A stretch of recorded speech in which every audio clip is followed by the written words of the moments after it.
Are you planning your next vacation? Well, TravelAge West magazine's Wave Awards highlight the best travel companies, destinations, and the best ways to get there. We're going to learn all about them with Editor-in-Chief of TravelAge West magazine. This is Kenneth Shapiro. I can't wait to hear more. I am so ready for my next vacation. Thank you for joining us. But first, what are the Wave Awards and who are this season's top winners?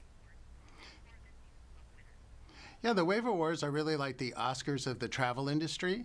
Every year we ask travel advisors for their top picks for destinations, tour operators, cruise lines, hotels, resorts, and more. This year we had over 6,500 votes in 76 categories. It was the most in the 18-year history of the awards. In terms of the big winners, well, cruising is definitely back. And in that category, Royal Caribbean was the top company for shows and nightlife, as well as their new ship, Wonder of the Seas.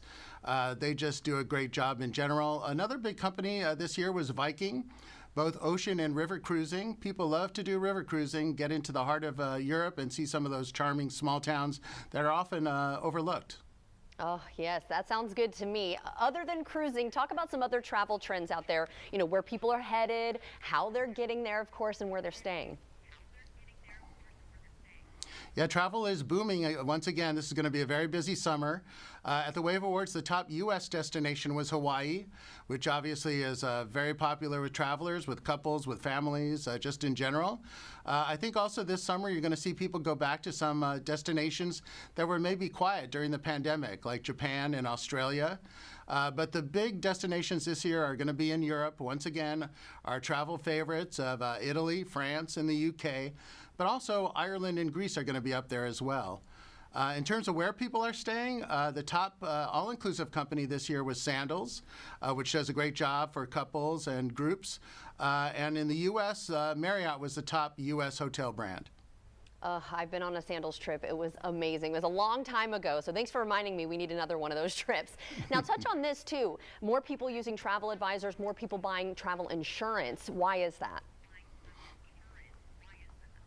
Yeah, well, I think everyone's come to realize that travel is complicated and it's expensive these days, and you really want somebody watching your back and looking out for you before, during, and after a trip. And that's what travel advisors do so well. They really take care of their clients every step of the way. And travel insurance, you just have to have a travel insurance these days. It's going to be the summer of flight delays once again, and you need somebody watching your back and making sure that you have a great trip. At the Wave Awards, the top company for that was Allianz Travel Insurance. They've been the top company for the last 7 years, and they just do a great job taking care of their customers. And it's really something that I think you need nowadays. That's what I use, and I just think there's just so many things that could go wrong in travel, and you really need travel insurance. Yes, I almost got triggered when you said travel delay, let alone a travel cancellation, right? So thank you so much for joining us today. Where can we go, though, if we want more information? Well, the July 10th issue of TravelAge West will have a full list of winners. You can also go to travelagewest.com. And for insurance, go to allianztravelinsurance.com, and you can find out more there. All right. Thanks again. Happy traveling, everyone. Be safe. And if you'd like to see this interview again, just head to our website. And that's firstcoastliving.net.